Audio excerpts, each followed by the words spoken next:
والسلام علیکہ یا سیدی یا حبیب اللہ۔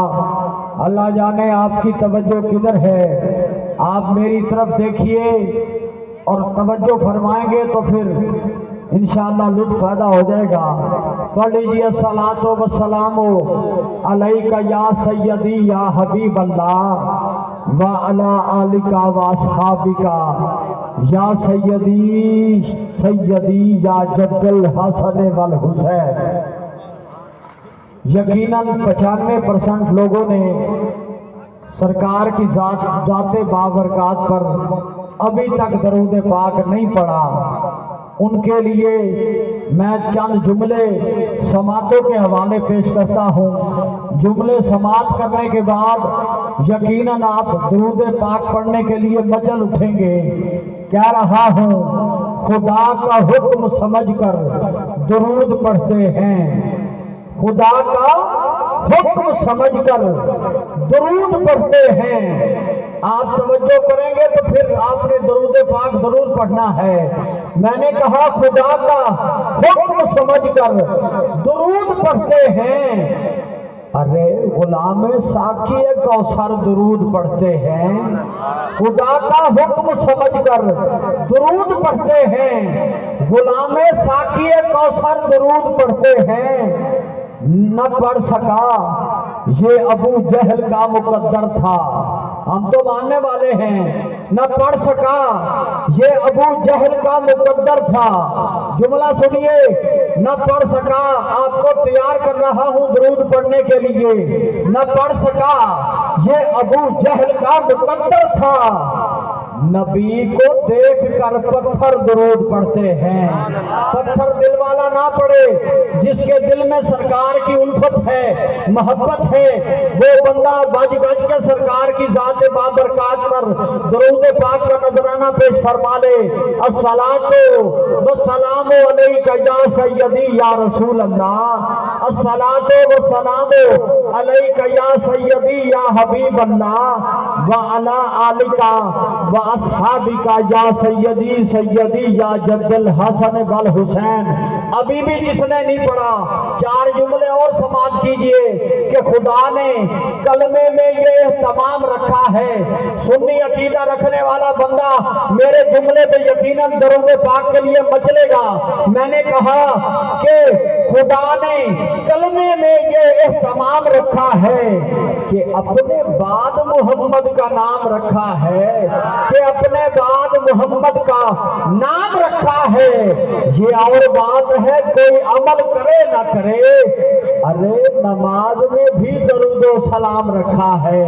پڑھ لیجیے الصلاۃ والسلام علیکہ یا سیدی یا رسول اللہ وعلی آلکہ واصحابکہ یا سیدی سیدی یا جد الحسن والحسین۔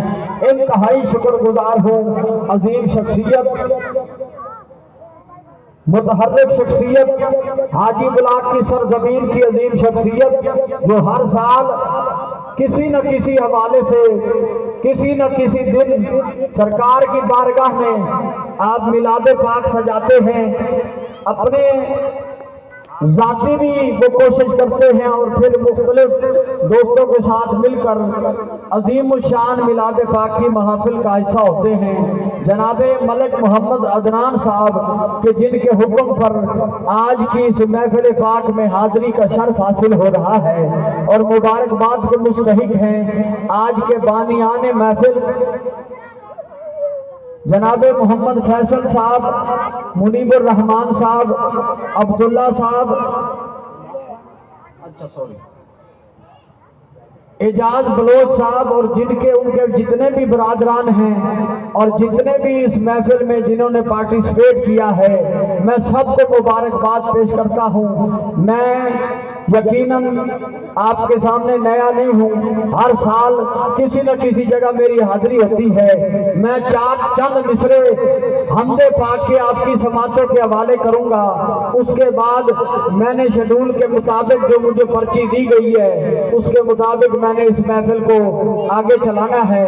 کہہ رہا ہوں وہی تو ہے جو غموں سے نکال سکتا ہے، وہی تو ہے جو غموں سے نکال سکتا ہے۔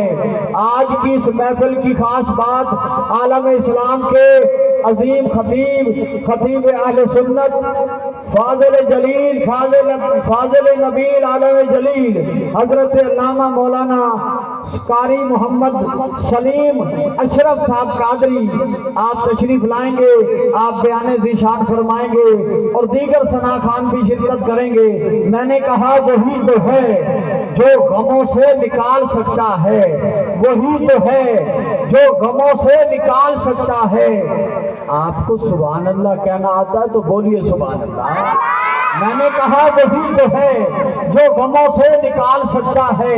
سٹیج پر عظیم شخصیات کا جمع غفیر ہے، پنڈال میں عشاقان کا انبوہ کثیر ہے، اور انشاءاللہ کچھ ہی دیر بعد یقیناً پنڈال مکمل فل ہوگا۔ میں نے کہا وہی تو ہے جو غموں سے نکال سکتا ہے، جو گھر فرعون کے موسیٰ کو پال سکتا ہے، وہی تو ہے جو غموں سے نکال سکتا ہے، جو گھر فرعون کے موسیٰ کو پال سکتا ہے۔